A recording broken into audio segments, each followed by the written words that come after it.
자, 여러분 반갑습니다. 담장너머교회 등록교인 공부 오늘은 2문입니다. 2문 우리의 제1되는 목적은 무엇입니까? 제1되는 목적입니다. 하나님을 영화롭게 하는 것과 영원토록 그를 즐거워하는 것입니다. 많이 들어본 이야기죠. 바로 해설로 들어가 보도록 하겠습니다. 자, 이 질문은 우리 교단에서 쓰는 학습 세례 문답서, 그리고 소요리 문답, 제네바 교리 문답, 뉴시티 교리 문답에서 공통적으로 던지고 답하고 있는 문답이에요. 그만큼 중요하다는 뜻이겠죠. 사람은 무엇인가를 추구하는 존재입니다. 이 추구하는 것을 이뤘을 때 사람은 무기력한 존재가 되어버리죠. 공허한 존재가 돼요. 이게 가장 안 좋은 상태입니다.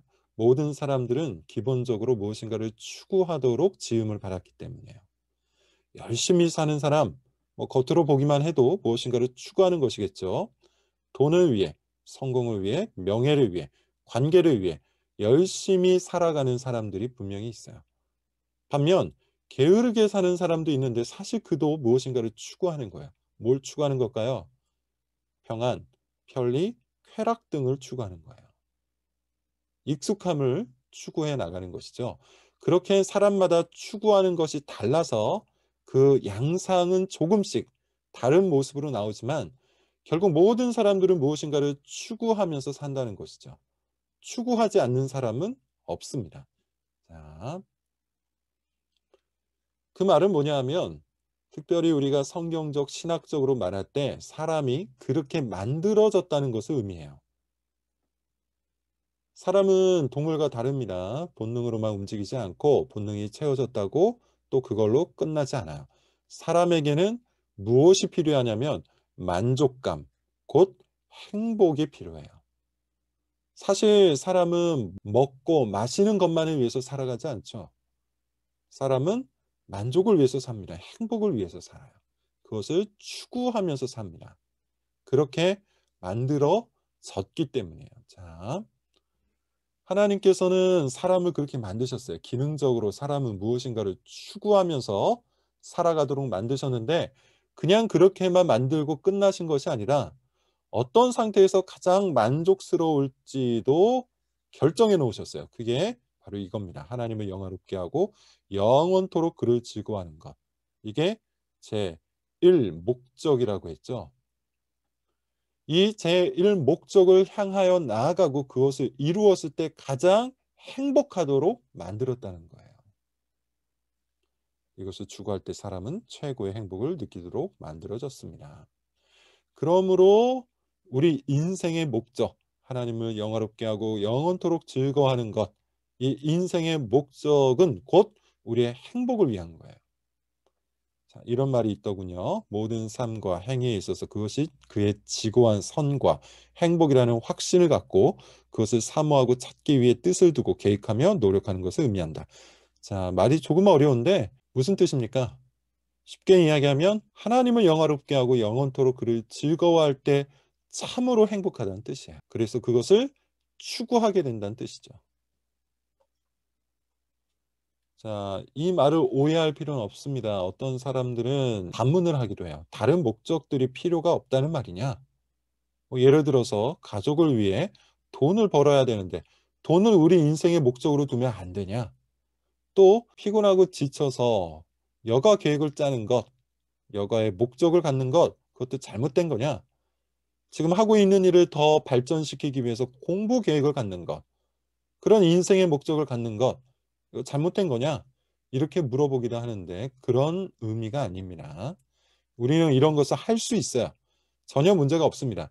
이것은 2차적인 목적이 될 수 있어요. 자, 그 다음 이야기가 중요하겠죠. 다만 이 모든 계획과 노력의 중심에 뭐가 있어야 한다? 제1 목적이 있어야 되는 거예요. 보세요. 제1 목적. 그리고 그에 따라오는 제2 목적. 돈, 그리고 쉼, 그리고 공부 등등. 이런 것들을 두 번째 목적으로 갖고 열심히 추구할 수 있습니다. 그러나 이 모든 2차 목적을 갖고 우리가 최종적으로 추구해야 하는 것이 뭡니까? 첫 번째 목적. 하나님을 영화롭게 하고 그를 영원토록 즐거워하는 것이에요. 그런 의미에서 여러분 이것을 잘 이해하고 계셔야 됩니다. 자, 하나씩 조금만 더 자세히 공부를 해보도록 하죠. 하나님을 영화롭게 한다. 무슨 뜻일까요? 세 가지 정도를 여러분 생각하시면 되겠습니다. 첫 번째, 하나님을 바르게 하는 것이죠. 이건 뭐 어려운 이야기가 아닐 겁니다. 우리가 하나님을 영화롭게 하기 위해서 하나님이 어떠한 분인지를 알아야 돼요. 하나님이 누군지도 모르고 하나님이 뭘 원하시는지도 모른 채 하나님을 영화롭게 하는 것은 불가능합니다. 그런 의미에서 하나님을 영화롭게 하기 위해 반드시 필요한 것, 하나님을 아는 지식입니다. 자, 그 다음에 두 번째, 하나님의 영광을 약탈하지 않는 것이죠. 어려운 이야기가 아닙니다. 상사들이 부하 직원들의 공로를 빼앗을 때가 있죠. 그럴 때 어떻습니까? 굉장히 화가 나죠. 마치 그와 같은 거예요. 모든 것을 하나님께서 다 행하셨는데, 모든 것이 다 하나님의 것인데 마치 그것이 내가 이룬 것처럼, 마치 그것이 나의 것인 것처럼 여긴다면 하나님의 영광을 약탈하는 거예요. 그러므로 우리는 하나님의 영광을 약탈해서는 안 됩니다. 다 하나님의 것으로 돌려야 돼요. 하나님을 자랑해야 돼요. 그리고 좀 더 구체적으로 우리의 말, 행동, 삶을 통해 하나님을 높여야 합니다. 이것도 한마디로 정리할 수 있을 겁니다. 순종하는 것이죠. 하나님께서 말씀을 통해서 우리에게 이야기하고 계신, 명령하고 계신 것들이 있어요. 그것들을 힘써 지킬 때 하나님을 영화롭게 할 수 있는 겁니다. 두 번째, 하나님을 영원토록 즐거워한다. 무슨 뜻일까요? 하나님을 영화롭게 한다는 그 말, 그것은 행위의 강조점이 있겠죠. 네, 2번은 어떨까요? 감정의 강조점이 있어요. 자, 이것은 사실 당연한 것이라고 할 수 있죠. 우리가 누군가의 말을 듣고 누군가를 자랑하고 누군가를 높이는데 그를 전혀 좋아하는 마음이 없다. 그를 사랑하는 마음이 없다. 그러면 그것은 뭐가 되는 겁니까? 위선이 되는 거죠. 가장 쉬운 예로 우리가 불륜의 예를 갖고 한번 얘기해 봅시다. 어떤 남편이 있어요. 그리고 아내에게 매우 잘해줍니다. 매일매일 꽃을 사다가 바쳐요. 그런데 아내를 사랑하는 마음이 사실은 하나도 없어요. 옆집 아줌마를 사랑해요. 그렇다면 이것은 뭡니까?